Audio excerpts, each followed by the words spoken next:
This SMG interview is presented by Bobcaygeon Brewing Company. Hello everyone, this is SMG. I am your host, Mike Valente, and I am here with the in-arena host of the Toronto Maple Leafs, Danielle Emanuele. How are you, Danielle? I'm great. Thanks for coming in. Thanks for having me. Absolutely, it's a pleasure.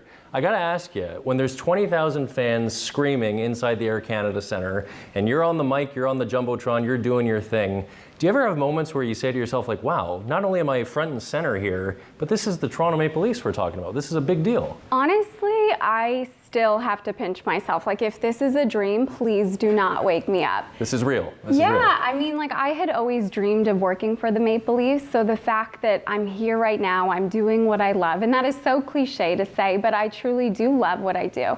And I think I really realized it when it came to the playoffs. It was, 13 full seasons since the Maple Leafs had made the postseason, and the fact that I was there front and center, watching hockey for a living, interacting with the best fans in the NHL, the best gig. Yeah, after such a long period of, pardon the phrase, sucking, it was nice to, like Austin Matthews, Mitch Marner, like there's a real future now. So it's a great time to be a part of the franchise. So did anything surprise you about the gig after the first season? I think I was fortunate in the sense that I was sitting up in the press box for 2 years before I actually got the in-arena gig. So from the job itself, nothing really surprised me. What did surprise me was just how much thought goes into a game day presentation. When you're a fan, you're sitting there, you see everything being executed, and you're like, that's cool, but you don't realize that there are so many talented people behind the scenes that really focus on making sure that whether it's your first game, your 100th game, that every experience tops the last one. So I may be a little bit biased, but I think that we have the best team in the NHL that is able to put on a real show. And I know that you don't think about an NHL game as being a show or production, but in a sense, it is. Yeah, it's entertainment, right? Absolutely. Did you notice, because you're on the Jumbotron every night, like that you were working on your composure more or memorizing scripts more? Anything like little like that in terms of a technique that you're like, hey, I should really work on that more? That's a good question. So when I had taken this job, one of the first things that I did was I went to Second City down the street, and I went to an improv class. Brilliant. Everyone always says you should do that. No, it is truly one of the best things that I could have done for my career, because I've worked in a live setting before, but doing broadcast for television versus doing in-arena hosting, they are two totally different things. So I made a fool of myself every week at improv, but I learned a lesson that things are gonna happen on the fly. Things won't be perfect, but it taught me that I could roll with any situation that's thrown my way, and I think that helped me. And that gives you such a confidence too, right? So good for you, absolutely. So in terms of networking, networking's huge for the Shold Media Group. It's huge in our industry. How have you networked in your career, and what tips would you have for our audience? Wow, you know what? I feel like everyone's perspective on networking is so different. So the people that are watching this just kind of treat this as a buffet. Like, if I say something that you're interested in, roll with it, but don't take everything that I say at full value, because I've been fortunate in the sense that networking has essentially provided me with all of my career opportunities. Someone vouching on my behalf saying, she's a hard worker, she's someone that won't let you down, and I was able to roll with that. Whereas, I've been able to cultivate relationships along the way too, meeting someone and we develop a friendship. So something that starts as maybe a networking opportunity lasts as a long relationship as well. Right.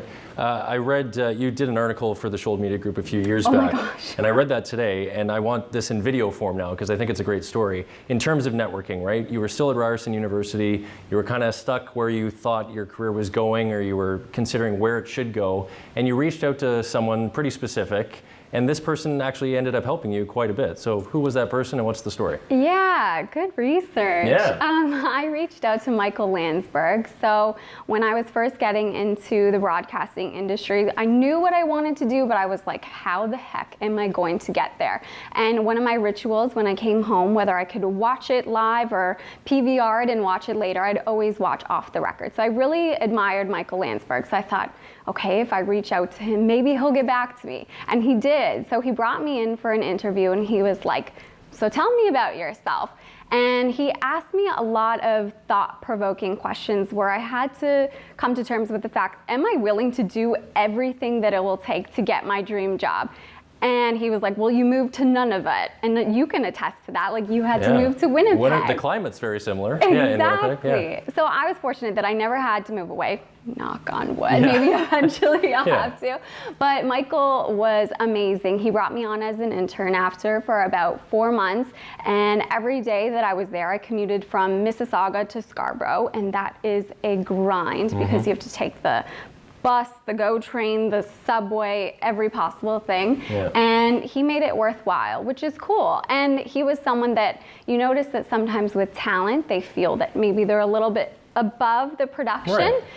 He treated everyone as equals, and that was a good lesson for me. That's great. What a great thing for you. That's awesome. Yeah. So you've been part of the Maple Leaf Sports and Entertainment family for quite a bit of time now, obviously, most of your career.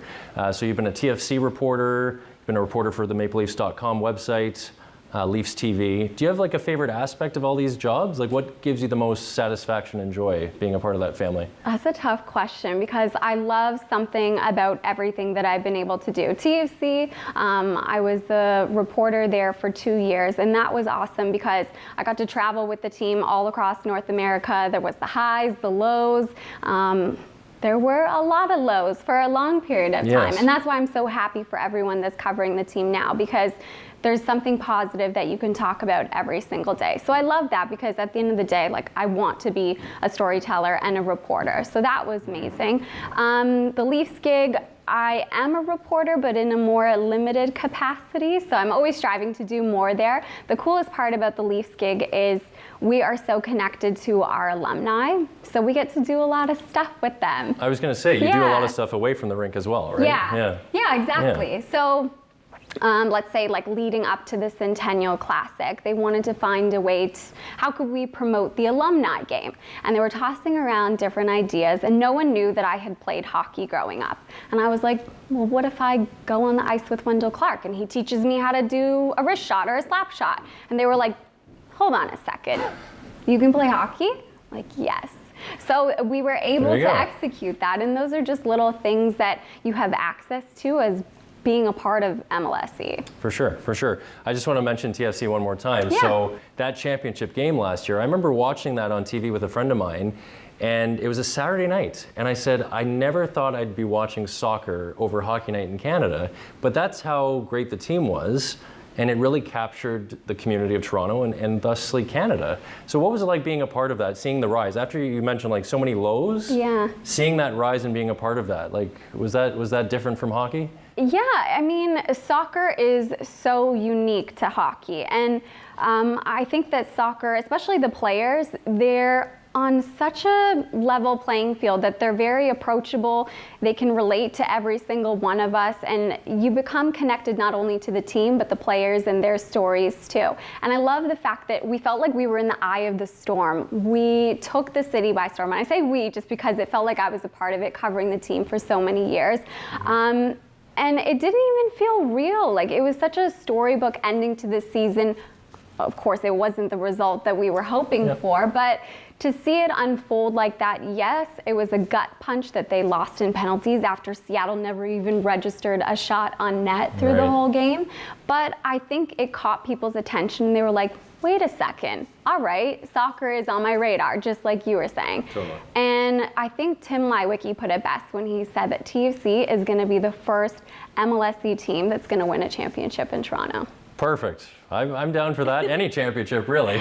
That would be great. Thank you very much for joining us. Thank you. One quick last question. How young does Mitch Marner look in real life? 16. 16. Okay, that's older than I thought. You know what? He broke his tooth now, so that maybe that adds a little bit of grit to him. That's true. Good point. Thanks, Danielle. Thank you.